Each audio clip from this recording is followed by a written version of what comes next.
Hi കൂട്ടുകാരെ, ഇതാ അടുത്തൊരു വീഡിയോ ആയിട്ട് ഞാൻ വീണ്ടും വന്നിരിക്കുന്നു. ഇന്ന് നമ്മൾ ഏത്തപ്പഴം കൊണ്ടൊരു ഐറ്റമാണ് ഉണ്ടാക്കുന്നത്. അതിനായിട്ട് ഞാനൊരു 3 ഏത്തപ്പഴം എടുത്തിട്ടുണ്ട്. ഒരു ഗ്ലാസ് തേങ്ങാപ്പാലാണ് ഇത്. ഞാൻ ഒരു മുറി തേങ്ങ, നല്ല കുറുകിയ തേങ്ങാപ്പാലാണ് എടുത്തിട്ടുള്ളത്. പിന്നെ ഇതാ 3 ഏത്തപ്പഴം. അത് നമുക്ക് ഇതേപോലെ വട്ടത്തിലൊന്ന് നന്നായിട്ട് അരിഞ്ഞെടുക്കാമേ. നമ്മളെ കൊച്ചുമക്കൾക്കൊക്കെ ഏത്തപ്പഴം കഴിക്കാനൊക്കെ ഭയങ്കര പാടായിരിക്കും. അപ്പോൾ ഇങ്ങനെ ഒന്ന് ഉണ്ടാക്കി കൊടുത്തു കഴിഞ്ഞാൽ അവർ കഴിച്ചോളും. സ്കൂളിൽ നിന്നൊക്കെ വരുന്ന സമയത്ത് അവർക്കൊന്ന് ഒന്ന് ട്രൈ ചെയ്ത് നോക്കണം കേട്ടോ. പിന്നെ ഞാൻ ഇച്ചിരി ശർക്കര എടുത്ത് ഒന്ന് കുറുക്കിയെടുക്കുന്നുണ്ട്, വെള്ളം ഒഴിച്ച്. അപ്പോൾ അതിൻ്റെ എന്തെങ്കിലും കല്ലോ എന്തെങ്കിലുമൊക്കെ ഉണ്ടെങ്കിൽ പോകാൻ വേണ്ടിയിട്ടാണ് ഒന്ന് കുറുക്കിയെടുക്കുന്നത്. അപ്പോൾ അടുപ്പത്ത് വെച്ച് ഒന്നതിനെ കുറുക്കിയെടുക്കാമേ. നമ്മുടെ ശർക്കര പാനി നന്നായിട്ട് വന്നിട്ടുണ്ട്. അപ്പോൾ ഇനി നമുക്കിത് ഇറക്കി വയ്ക്കാം. അപ്പോൾ ഇതിൽ എന്തെങ്കിലും കല്ലോ പൊടിയോ ഒക്കെ ഉണ്ടെങ്കിൽ നമുക്ക് അരിച്ചെടുത്താൽ മാത്രം മതി. ഇനി നമുക്ക് പരിപാടി തുടങ്ങാം.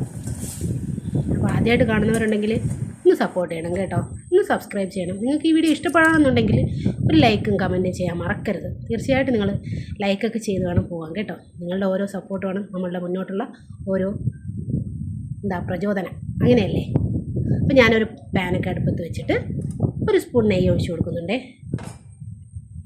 എന്നിട്ട് അതിലേക്കൊരു 5-6 അണ്ടിപ്പരിപ്പ് ഒന്ന് വറുത്തെടുക്കാം നമുക്ക്.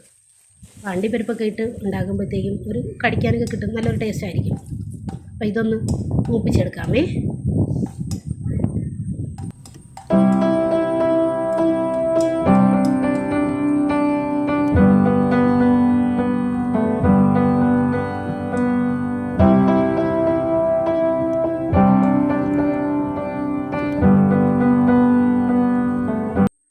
ഞാൻ അണ്ടിപ്പരിപ്പ് മൂപ്പിച്ച് കോരി എടുത്തിട്ടുണ്ട്. അപ്പോൾ അതേ പാനിൽ തന്നെ ആ നെയ്യിൽ തന്നെ നമുക്ക് അരിഞ്ഞ് വെച്ചേക്കുന്ന ഈ പഴം കൂടെ ഇട്ട് കൊടുക്കാം. പഴം ഇട്ട് നന്നായിട്ടൊന്ന് വെന്ത് വരണം കേട്ടോ.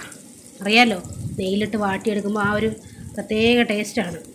അപ്പോൾ നമ്മളെ മക്കൾക്ക് വലിയവർക്കും കഴിക്കാം കേട്ടോ. അപ്പോൾ അതിൻ്റെ കൂട്ടത്തിൽ ഞാനൊരു 2-3 ചക്ക, വരിക്കച്ചക്കയുടെ ചോള പഴുത്തത് ഇവിടെ ഇട്ട് കൊടുത്തിട്ടുണ്ട് കേട്ടോ. കുറച്ചൊരു ടേസ്റ്റ് വ്യത്യാസം കാണും, നല്ല വേറൊരു ഫ്ലേവറും കൂടെ കിട്ടും. അപ്പോൾ നല്ലൊരു ടേസ്റ്റ് ആയിരിക്കും.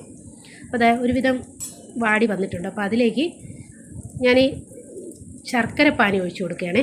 നമ്മൾ അരിച്ച് വെച്ചിരിക്കുന്ന ശർക്കര പാനി ഇതുകൂടെ ഒഴിച്ചു കൊടുത്തിട്ട് ഈ ശർക്കര പാനിയിൽ കിടന്ന് നമ്മുടെ ഈ ഏത്തക്കയും ചക്കപ്പഴവും എല്ലാം കൂടെ ഒന്ന് ഉറുകി വരട്ടെ. തീ കുറച്ച് വെച്ചാൽ മതി, പ്രത്യേകം ശ്രദ്ധിക്കണം. തീ കുറച്ച് വെച്ച് തന്നെയാണ് വേവിച്ചെടുക്കാം കേട്ടോ. ആ ശർക്കരയും നെയ്യും എല്ലാം കൂടെ ആകുമ്പോൾ ഒരു നല്ല മണം വരും. അപ്പോൾ നമുക്കൊരു 2 ഏലക്കയും കൂടെ ഒന്ന് ചതച്ചെടുക്കാമേ. അപ്പോൾ ഞാൻ അതിൻ്റെ തോട് കളഞ്ഞിട്ട് നന്നായിട്ടൊന്ന് ചതച്ച് അതും കൂടെ ചേർത്ത് കൊടുക്കുന്നുണ്ട്. ഇപ്പോൾ അതാ നല്ല വാടിയിട്ടുണ്ട്. അപ്പോൾ തന്നെ നല്ലൊരു മണം വരുന്നുണ്ട് കേട്ടോ. ഇങ്ങനെ കഴിക്കാനും കൊള്ളാം. പക്ഷേ ഇത് ഞാൻ ഉണ്ടാക്കുന്ന വേറൊരു വെറൈറ്റിയിലാണേ. ഇത് നന്നായിട്ട് കുറുകി വന്നിട്ടുണ്ട്. ഇനി നമ്മൾ എടുത്ത് വെച്ചേക്കുന്ന തേങ്ങാപ്പാലാണ് ഞാൻ എടുത്തിട്ടുള്ളത്. ആ തേങ്ങാപ്പാലിൽ നിന്ന് ഒരു അര ഗ്ലാസ് ഒഴിച്ചു കൊടുത്താൽ മതിയേ. അര ഗ്ലാസ് തേങ്ങാപ്പാലും കൂടെ ഇതിലേക്ക് ഒഴിച്ചു കൊടുക്കാം.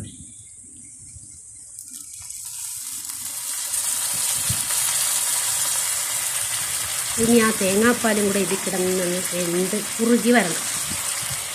തീ കുറച്ച് വെച്ച് തന്നെയാണ് വേവിക്കാനുള്ളത്. തീ കൂട്ടി വെച്ച് കഴിഞ്ഞാൽ പെട്ടെന്ന് അതങ്ങ് വറ്റിപ്പോവും. തീ കുറച്ച് വയ്ക്കുമ്പോഴത്തേക്ക് മാത്രമേ ആ ടേസ്റ്റൊക്കെ അതിൽ, തേങ്ങാപ്പാലിൻ്റെ രുചിയൊക്കെ അതിൽ പിടിച്ച് കിട്ടുള്ളൂ.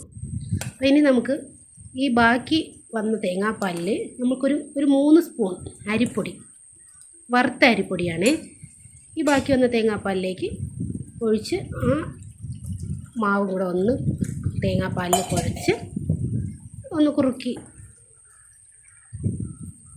കട്ട പിടിക്കാതെ കുറുക്കിയെടുക്കണം കേട്ടോ. കട്ട പിടിക്കാതെ അലിയിച്ചെടുത്തിട്ട് നമ്മളതാ തേങ്ങാപ്പാൽ വെന്ത് കിടക്കുന്നില്ലേ, അതിലേക്ക് ഈ മാവ് തേങ്ങാപ്പാലിൽ കലക്കി ഒഴിച്ചതാണ് കേട്ടോ. അതും കൂടെ ഒന്ന് ഒഴിച്ച് കൊടുത്ത് തീ കുറച്ച് വെച്ച്, പ്രത്യേകം ശ്രദ്ധിക്കണം, തീ കുറച്ച് വെച്ച് തന്നെയാണ് ഇത് വേവിച്ചെടുക്കാനായിട്ടേ. ഇത് പെട്ടെന്ന് കുറുകി വരും. മാവായതുകൊണ്ട് പെട്ടെന്ന് കുറുകി വരും. അധികം വെള്ളമൊന്നും ചേർത്തിട്ടില്ല. ഈ തേങ്ങാപ്പാലിൽ തന്നെയാണ് വെള്ളം, വേറെ വെള്ളം ഒന്നും ചേർക്കണ്ട. തേങ്ങാപ്പാലിലാണ്. അത് നന്നായിട്ട് കുറുകി വന്നിട്ടുണ്ട്. ഇത്തിരി സമയം പിടിക്കും ഇതൊന്ന് കുറുകി വരാൻ വേണ്ടിയിട്ട്. നന്നായിട്ട് കുറുകി വന്നിട്ടുണ്ട് കേട്ടോ. ഞാനിനി ഇതിലേക്ക് വീണ്ടും ഒരു സ്പൂൺ നെയ്യും കൂടെ ഒഴിച്ചു കൊടുക്കുന്നുണ്ടേ. പക്ഷെ ആ നെയ്യും കൂടെ ഒഴിക്കുമ്പം ഒരു നല്ല ടേസ്റ്റാണ്.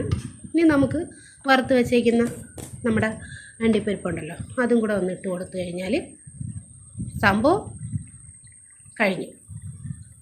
പിന്നെ നമ്മുടെ പിള്ളേർക്കൊക്കെ ഒന്ന് വൈകിട്ട് സ്കൂളിൽ നിന്നൊക്കെ വരുന്ന ടൈമിലൊക്കെ ഒന്ന് ചൂടോടുകൂടി അവർക്ക് കൊടുത്തു കഴിഞ്ഞാൽ ചായയും ഏത്തപ്പഴമായിട്ട് ഇങ്ങനെ കൊടുത്തു കഴിഞ്ഞാൽ അവരൊക്കെ കഴിക്കും. അപ്പോൾ നിങ്ങൾക്കൊക്കെ ഈ വീഡിയോ ഇഷ്ടപ്പെട്ടിട്ടുണ്ടെങ്കിൽ ഒന്ന് ലൈക്ക് കമൻറ്റ് ചെയ്യുക. അടുത്ത പുതിയൊരു വീഡിയോയുമായിട്ട് നമുക്ക് വീണ്ടും കാണാം. എല്ലാവർക്കും നല്ലൊരു ദിവസം ആശംസിച്ചുകൊണ്ട് ടാറ്റാ.